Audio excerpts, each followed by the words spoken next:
to sign a 3-year collaborative agreement which supports the development of the Thabo Mbeki Presidential Library Heritage Precinct. Now, the Thabo Mbeki Presidential Library is intended to be a living library and museum which will narrate the story of Africa through and beyond former President Thabo Mbeki and other African leaders' work and impact within the larger context of African liberation and development. But to talk a little bit more about this, we are joined by Tshepo Makola. He's the acting COO at the City of Johannesburg. And I think, yes, we have been joined by him. We've got Max Boqwana, who is the CEO of the Thabo Mbeki Foundation, who is with us as well. Good to have both of you. Thanks so much for joining us. Good morning, Leanne, to you and your listeners, and good morning, Tshepo. Good morning, Diane, and good morning, sir, to you, and thank you for having us in your studio. It's an absolute pleasure. So nice to have both of you. Max, let's start off with you. Can you tell us a little bit more about this Thabo Mbeki Presidential Library concept, how it came about, and just, how we've reached to the point where we are now? Leanne, thank you very much. Way back in 2014, we realized that both President Mbeki and Mrs. Mbeki had a large collection of artifacts, writings, and other material, which we invited a number of scholars at home and in the diaspora, and began a discussion as to what do we do with this vast material that we have. And it was unanimously agreed that let's use this as a basis to set up a presidential library, which will use these works of President Mbeki and Mrs. Mbeki just as a peg upon which to hang the works of other leaders from the rest of the continent. As we speak today, we have received President Nkrumah's material. We are due to receive Mwalimu Nyerere's material. And we are finalizing the discussions with the KK Kaunda family for the receipt of former President Kaunda's material. So it's meant, as you have said, to be a living library, to be one of the centers for African Renaissance. And I think that's basically the background for this library. Sounds absolutely amazing, and it really is. It's so important that, what you speak of, the documents, the books, the history is preserved and kept in a way where, the history of the continent is there. And like you say, a living library. I mean, this is just so important. It really is. So, Tshepo, give us an idea as to where and how the city fits into all of this and the collaboration that's going to be happening between the city and the foundation.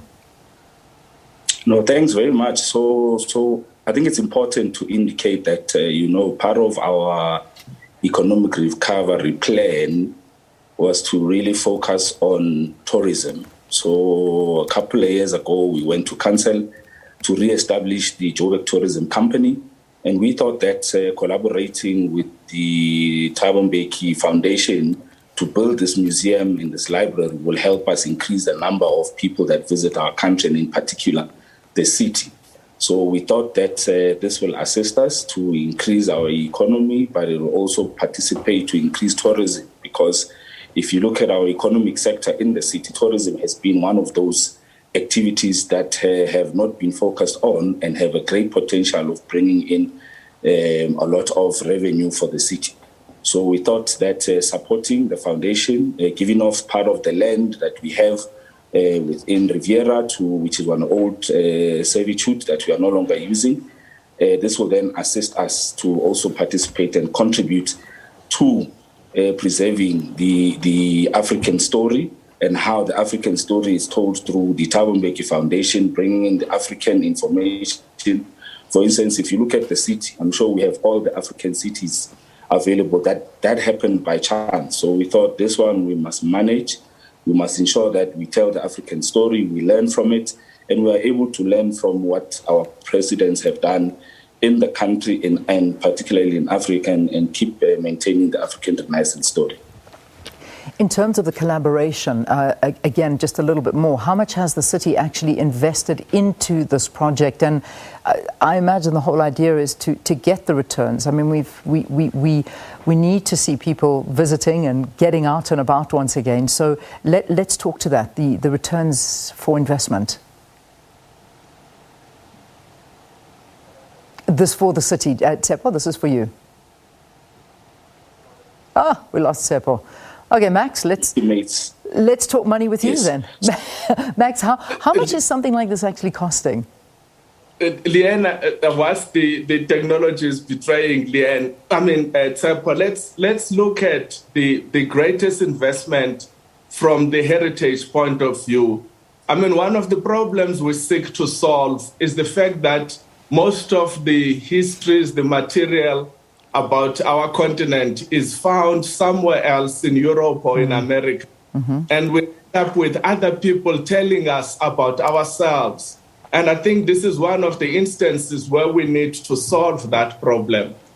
With regard to the total cost of what we are looking at, this is billed at about 540 million rand. But what we are working on is mainly on non-financial contribution, like what the city is investing, because the city is investing the land to the project. It's investing the processes of town planning, which needed to be expedited so that we can be able to meet the requisite timeframes. But in the end, we're also looking at the investment in terms of the services that the city can provide to us, like the maintenance of the lawns, the rates, rebates, electricity, etc., etc. But in return, this is going to be one of the most important destinations in the continent. And as you might have seen, Leanne, at the beginning of this year, at the World Economic Forum, this project has been dubbed as one of the inspirational projects in Africa. And 2 weeks ago, it was regarded as one of the top 11 projects that complies with green building. So there is a kind of a world view on this project, and it's located in Johannesburg. And as Tshepo has said, it will increase the footprint of those that are visiting Johannesburg. How far are we with this? Because I am looking at the photographs that were released by the architect behind this, which is also a very, very interesting story if we look at the actual architect, Ajayi Associates, and it's these absolutely magnificent domes that are going to be the home to what you've been speaking about and this beautiful content. I mean, content. So from what I'm seeing, it just looks phenomenal. So talk to us more about the design and when this is actually going to open. Because I mean, I know we're crossing, actually we're doing something a bit later on in the program, but how far away are we from actually being able to walk through the doors of this magnificent library?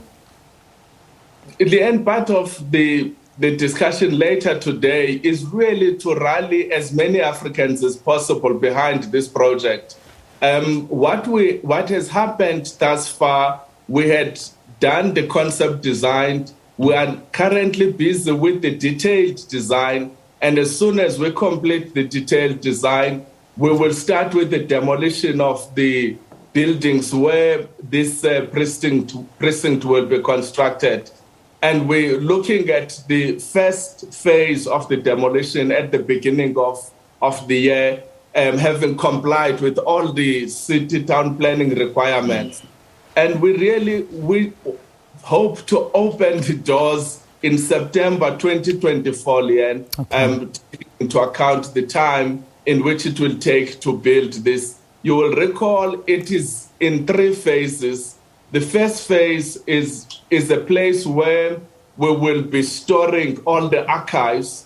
And the second phase relates to the 8 domes that you are talking about, which are taken from the granaries, which were used to store the seeds and the harvest. But in this instance, those domes represent the storage of knowledge. That will be the second phase. And the third phase will be to complete the entire master plan, which will add a commercial addition to the entire precinct. So we hope to finish this by September 2024, everything taken into account.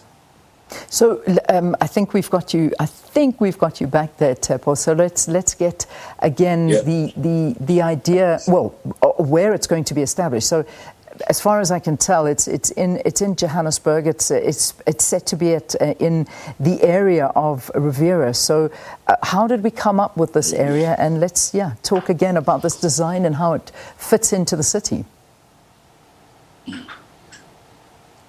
No, thanks once more, Lian. I think so. What's important was for us to work closely with the foundation. So as you know, the foundation is located in number 7 North Riviera Road.